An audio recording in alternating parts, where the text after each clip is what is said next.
खामगाव व परिसरात मोठ्या प्रमाणात दुचाकी चोरीच्या घटना घडत आहेत।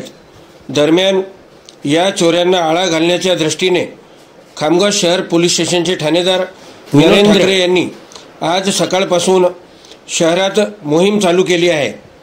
या मोहिमेअंतर्गत जलम नाका येथे सुमारे 250 दुचाकी वाहनांची तपासणी करण्यात आली।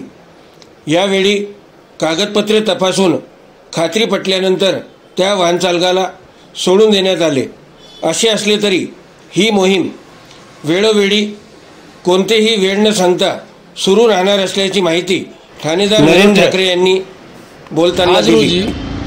पोलीस स्टेशन खामगाव शहरतर्फे अचानक आम्ही आज नाकाबंदी लावलेली असून जवळपास आम्ही 3 अधिकारी आणि 30 कर्मचारी लावलेले आहेत। खामगाव शहरामध्ये दिवसेंदिवस दुचाकी वाहनांची चोरी होत आहे।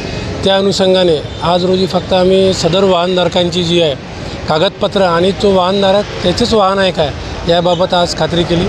जवळपास आज आम्ही 250 वाहनांची तपासणी केलेली आहे आणि यापुढे आम्ही असेच वेगवेगळे पॉईंट बदलून असे नाकाबंदी करणार आहे, चेकिंग करणार आहे। माझे खामगाव शहरवासियांना असे आव्हान आहे की आपण आपल्यासोबत वाहन चालवताना वाहनाचे कागदपत्र सोबत बाळगावे किंवा आपल्या मोबाईलमध्ये सदरची व्हॉट्सअप कॉपी जरी ठेवली तरी आम्ही ते खात्री करून खात्री आल्यानंतर आम्ही खामगाव शहरातर्फे कारवाई करणार आहे। धन्यवाद। तर ही मोहीम जी आहे ही वेळोवेळी कधीपर्यंत चालणार आहे? एक कंटिन्यू चालू राहणार आहे, नेहमी चालू राहणार आहे आणि आम्ही अचानक नाकाबंदी अशी करणार आहोत। रात्रीसुद्धा करू शकतो, सकाळी 5 वाजतासुद्धा करू शकतो, वेळेचं आमचं निश्चित राहणार नाही आहे।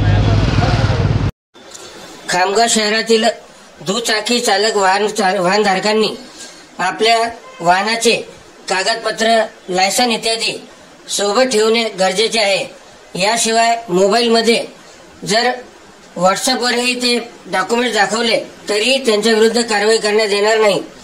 त्याची पडताळणी करून त्यांना सोडून देण्यात येईल असेही ठाणेदार ठाकरे यांनी सांगितले।